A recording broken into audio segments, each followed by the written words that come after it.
Of all the things to dehydrate, why would you bother dehydrating canned vegetables? I'll show you something next. Hi folks, it's Darcy from the Purposeful Pantry, and today I'm going to show you how to dehydrate canned vegetables.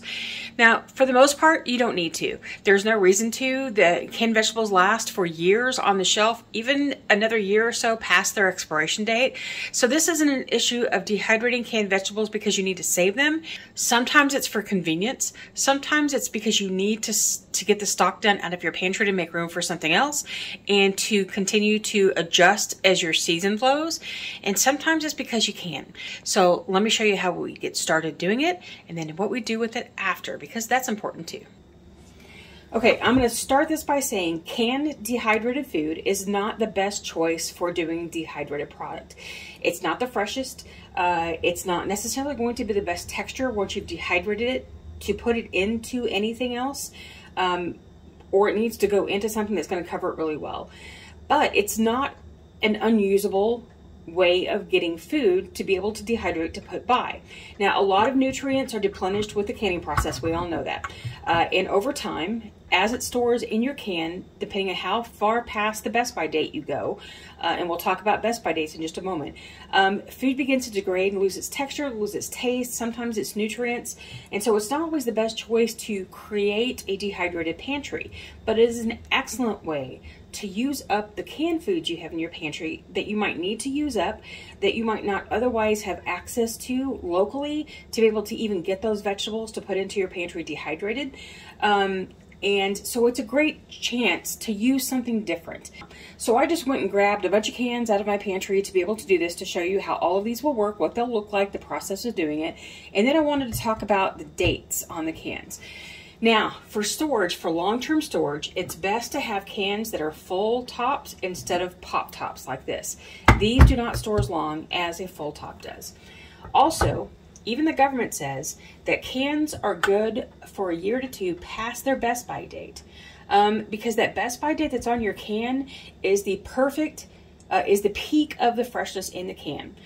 So it doesn't mean that on that date, this food is no longer good. It means that from that point on, you might start to find that it degrades in texture and quality, maybe even some nutrients. So it's not like you can't eat it, and it's not as if it's not edible. And you do want to rotate your food so that you're not sitting on a bunch of cans that are 1 to 2 years old all the time. And even food pantries are allowed to give out canned foods past their best by dates. I think like ours is 6 months after the date. So know that that best by date doesn't mean it's expired. Expiration dates are for foods like dairy and meats that if at that point you don't eat it or freeze it, then you start running the risk of real food poisoning issues from a lot of things. But for canned foods, that means that from this point on, you'll start to see some degradation in the quality of your food. One really cool benefit of doing canned foods is that they are already prepared for you. They are cut to the size that you need. They have already been cooked or blanched like frozen, but they're already completely prepped. So especially if you have problems getting a hold of beets, and it is a chore for you to prep beets to dehydrate, depending on how much you're willing to spend on them, this may be a viable option for you if you're wanting to do something like beet powder. Sure, it's best from fresh because it always is, or frozen because frozen is just as viable as fresh is. But if you don't have options for those things, this could be an option for you. All right, so let's get started. What I'm going to do is open each can. Be very careful if you're doing beets, this stuff stains. I'm going to rinse them all because while I try to buy low sodium vegetables all the time, they're not always. And so I want to make sure that I rinse out any of the salt and any of that stuff that's been sitting in the can, because you don't really want to eat it. So I'm just going to use my sprayer.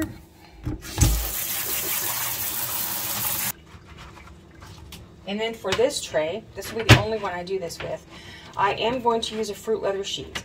And it's an old stained one that I don't have to worry about. If it stains more, that's a sign of a well-loved dehydrator. And I'm just going to take one out of the tray and place it here. And just load my tray up like you would if you had fresh.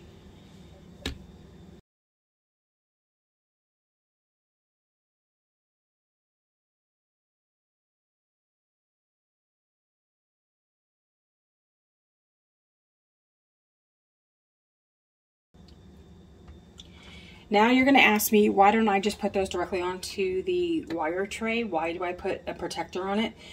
For me, I don't want to take the chance of this particular food because it's soft, sticking to these trays because they're metal. This metal is notorious for trying to grab onto things and hold them. And because I know about halfway through the process, as soon as the top is pretty dry, I'm going to flip them. And if I have to flip them a third time, that's fine too.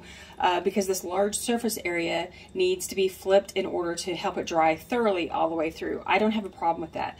If it was just on the mesh, that would be fine. But honestly, while I don't mind staining my fruit leather sheets, these mesh are a little more expensive, and while they do get stained, I don't want to stain them with beets. So let me go ahead and go through the montage of cleaning out the rest of the cans, and then I'll be loading them onto my trays, and we'll talk about what to do next.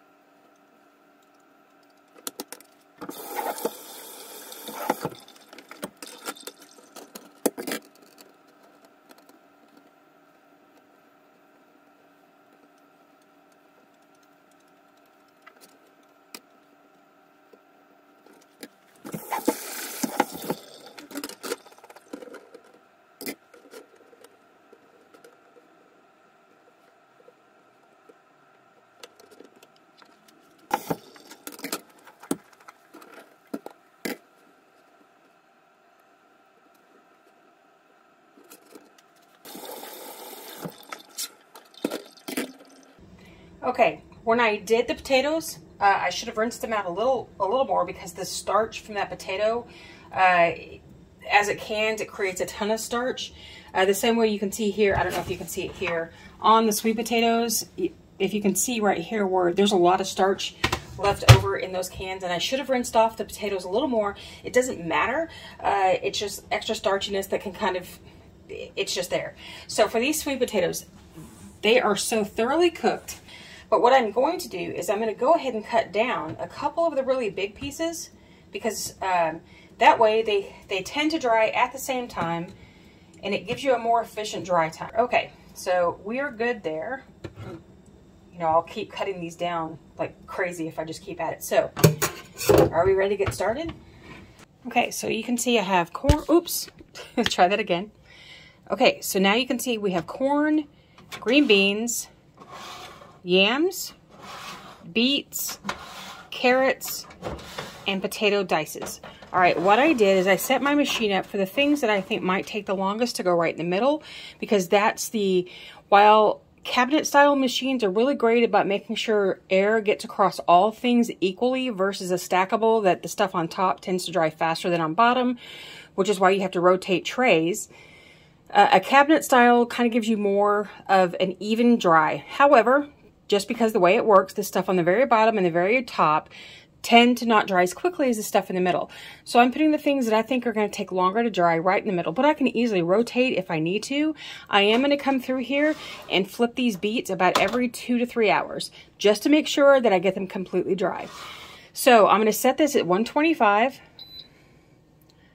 The time is going to be forever. It's not going to take that long, but I don't need to watch time. I do it by dry.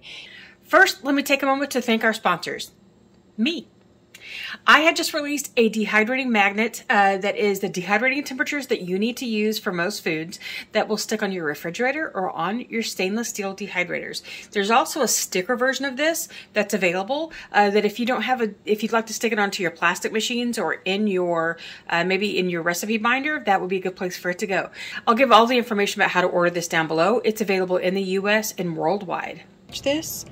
This right here, you can find it in my shop in the description box below. It's a magnet for your dehydrator if you have stainless steel. If you don't, this can go on your refrigerator.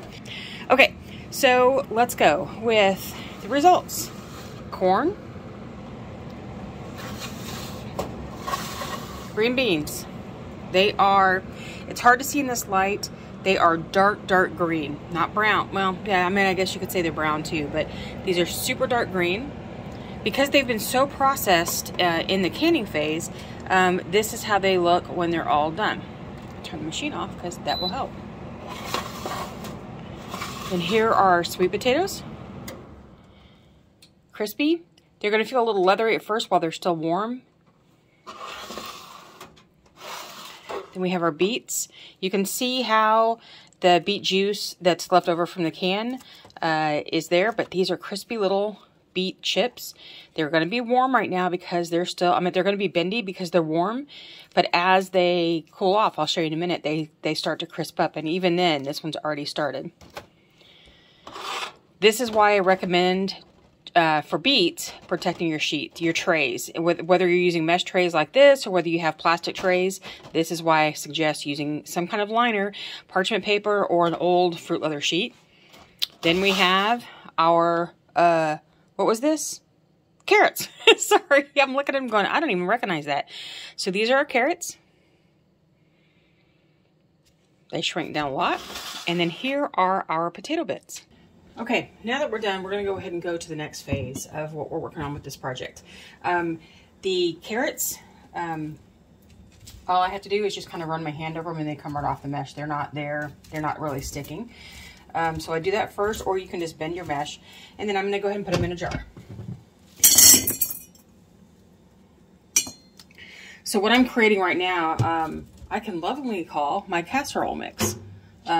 Usually what this works out for me is cottage pie or shepherd's pie, like I mentioned earlier. And I will put that link in the description box down below, how you can make it yourself from Dehydrated Goods. Here is my corn.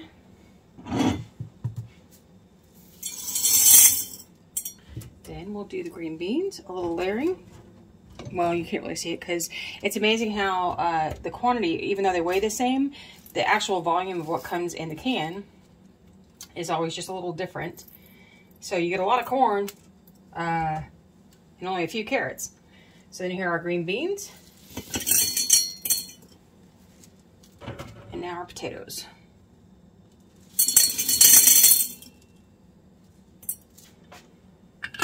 So what we have right now is our casserole mix. So basically what this is 4 cans of potatoes, green beans, carrots, and try that again. Potatoes, green beans, corn, and carrots. So this would be like if you were making a large casserole, then 4 cans of whatever you would put in there. There you go. You've already got it ready. So what we do with this, what do we do now? Come on, fans. You know. Condition. So while it's all pretty when it's layered up like this, I'm going to leave it in this jar. And what we're going to do is we're going to work at conditioning. We want to make sure that over the course of the next 4, 5, 6 days, that we're shaking this jar just like that. See, we're going to ruin the casserole thing, I mean the layer thing. But we want to shake it once a day to make sure that nothing is sticking, that the moisture that is inherent in what's the little bit left of vegetables, most of it's gone, but there's like 2, 3, 4, 5% humidity still in there. We want to make sure that it's evenly distributed amongst all of the vegetable pieces, not just in a little place where there's a lot of moisture here, but then, you know, none over here, or close to none. And then we want to look for any signs of moisture buildup where we didn't get it all dry and that it's going to start sticking. So if you have your jar and you turn it over the course of time, you may see something stick at the top. If you can shake it easily and it comes off, you're fine. It's just compaction, where the pressure of everything pushing down on it, and something that might be high sugar content might stick. But if you find that you really have to shake it to get it off, it's not dry, put everything back in your dehydrator, dry it some more, and try it again. Now, if you have clumps of food sticking together at any point, put it back in the dehydrator. If you find mold over time, if you see something mold up, you have to check it all. Because the problem with mold is that while you see mold right here and you think it's not down here, those tendrils have been growing. You might also have another colony growing someplace else that you can't see yet. So in an environment like this, you would want to chuck the whole thing. Okay, so I could, for all intents and purposes, I could just go ahead and put this on my shelf as a casserole mix so that this would go into a soup or a stew, or if I'm making shepherd's pie or cottage pie or any other kind of casserole, I could put this in it and I would be good to go. Everything would be ready. Okay. Now, why is this different than if I just kept the cans by themselves? Again, it's up to you. This is just an option for those of you trying to compact space or trying to create trail ready things that you want to be able to take on the go. Emergency meals, meals in a jar, something that you're just wanting to make easy. This is a good way to do it. But because I don't need this right now, I know we're about to go into casserole season because it's in the US. It's winter or it's fall, and it's going to be winter soon, and casseroles become a bigger thing. I am not going to do that with these because I prefer doing single ingredients, because that way I can control what goes where. This is kind of heavy carb for me. So what I'm going to do, but a bunch of you can guess right now, is we're going to go ahead and powder it and make vegetable powder. So yes, I should condition this, but this is an experiment to show you the whole process all the way through. In the phase of what I would do with the powder after, I'm fine. All right.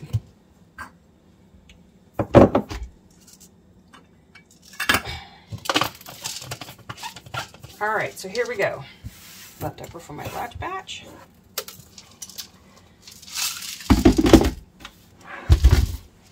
And yes, again, I should condition, but this is kind of like, not quite like TV where I don't have another set ready that's already been conditioned. So I'm going to go ahead and just use what I've got. And then because I'm going to condition the powder after, I'm fine. But if you found that if you do this and you're new, you really need to condition first, because that way you're sure that everything in there is dry. If you put wet food in, even that's just partially dry, into your mixer or grinder or whatever you're using to grind your powder, you will get gum. So you don't want that. You want to make sure everything's properly dry. All right, so here we go.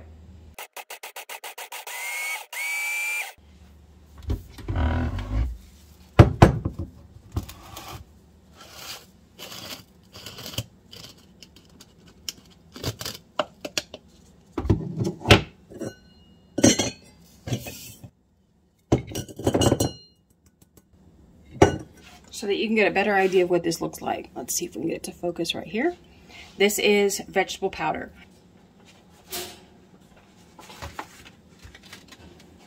Okay, so what we're going to do next is condition our powder. Typically, you would do one of two things. You would put this onto a lined cookie sheet, and you would spread this out.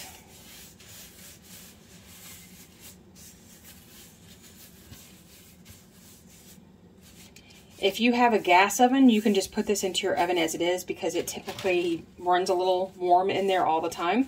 If you have an electric oven, you can turn your oven on to its lowest temperature. Mine only goes to 170. You can do whatever the temperature is, it doesn't matter. What we're looking for is to turn your oven on, let it preheat, and then turn it off. All we want is that ambient heat inside your oven. Then you're going to stick this tray into your oven and allow this to just dry out for about 15 or 20 minutes. It doesn't take long, and what you're looking for is whatever moisture might still be here from friction that causes moisture to come out or stickiness to happen within the powder if you grind it too hard. If there was any moisture left over in here, you want to take it out before you store it for powder. So that's how you condition powder. Then at the end of that 15 minutes, you pull it out, you give it time to cool off. You only need about 5 minutes. It doesn't take long because you don't want to leave it out for too long so that it absorbs more moisture.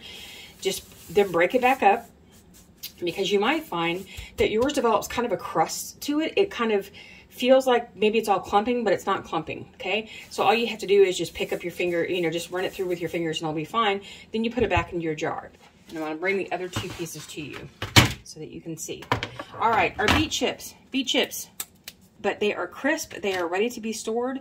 Just like everything else, you put them in a jar, you condition them for 5 days before you do anything with them if you don't plan on using them as a snack or eating them in a meal within the next few days, okay? Now, with the sweet potatoes, these are like little leather things, okay? They are not crisp. So what do? If you choose, you would dry them more. These have been drying for about 18 hours because I just left everything in my dehydrator overnight because I needed to go ahead and just let them dry. I wasn't prepared last night. I was actually packing orders for the magnets when I released them yesterday. I was packing orders all afternoon and I didn't have time to stop and do this. So these are leather, like little leather nuggets. Now, I can do a couple of things. I can put them back into the dehydrator, give them more time just to make sure they're fully dry. But they are dry. They're just like gummy bits. what I'm going to do is I'm going to use these as a conditioning test, so that one of the next videos I do is to show you a time lapse of something that as you condition it, what happens to it if it's not fully dry. So I'm gonna tweak a couple of things with these and show you how that looks. But these are ready to go too. So you would condition these and just put them out. So. Okay, so what do you do with them after that? You've got them in a jar. What do you do? If you're not going to powder them, you would want to rehydrate them for anything that is going to be a quick cook.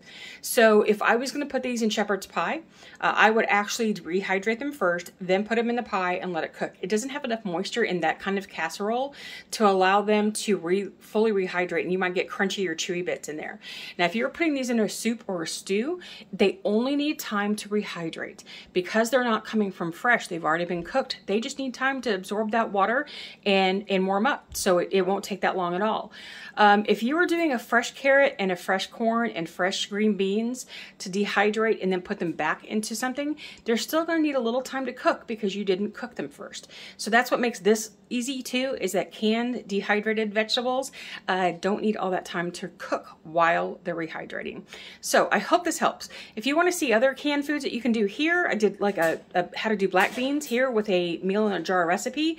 Other dehydrating tips will be here, and I hope to see you again next time. Happy dehydrating.